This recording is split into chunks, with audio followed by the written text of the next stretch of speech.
Take 29.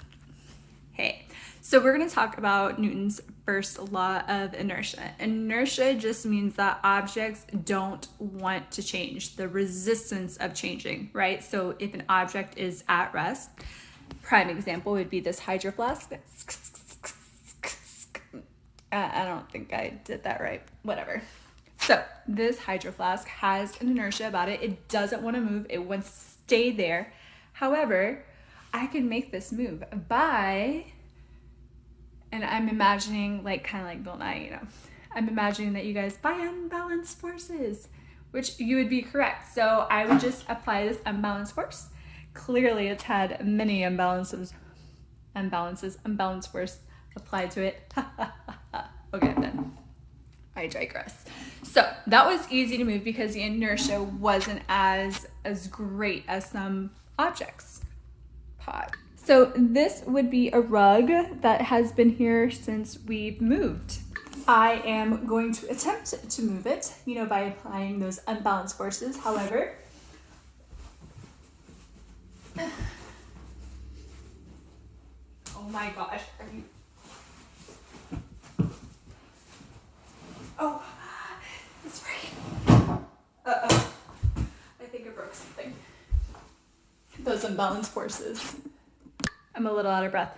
So we could see that took a lot more struggle. It had a resistance to move. It didn't want to move because it had a greater inertia.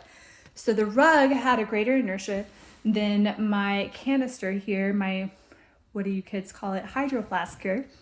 And that's all what Newton's law is talking about. The very first law is that objects don't want to move. Anything that is at rest will stay there, will stay still until something causes it to move, which has to be an unbalanced force.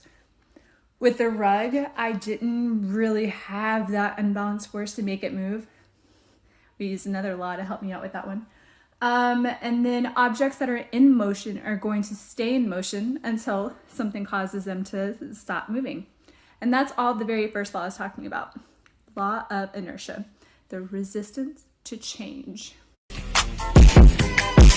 Touch this. Touch this. Touch this.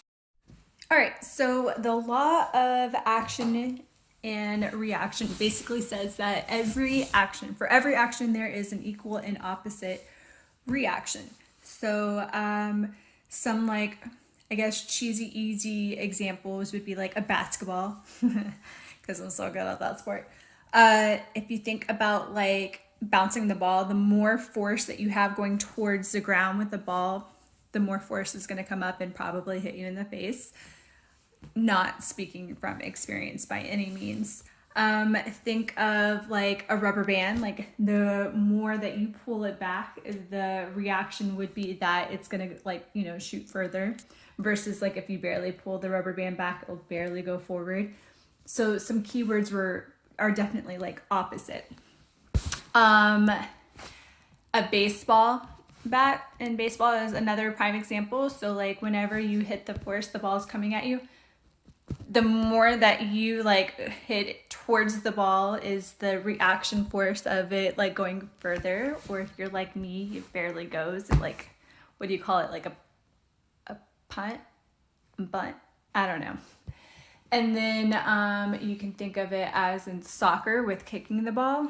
And then prime example, which I'm going to show you, is something that I had in the other video of an action reaction. As you can see, the rug is still here. So another example of action and reaction is if I push my force towards the wall, it is going to push back with the opposite force. Like right now I'm barely pushing, I'm just kind of like resting my legs, and obviously this isn't moving. But if I apply a greater force towards the wall, it's going to help me push it this way. See? So that would be definitely action and reaction because my force is going towards the wall and the reaction is it helping me move this back that way. I could totally do it with like a skateboard or rollerblades, but I don't got those.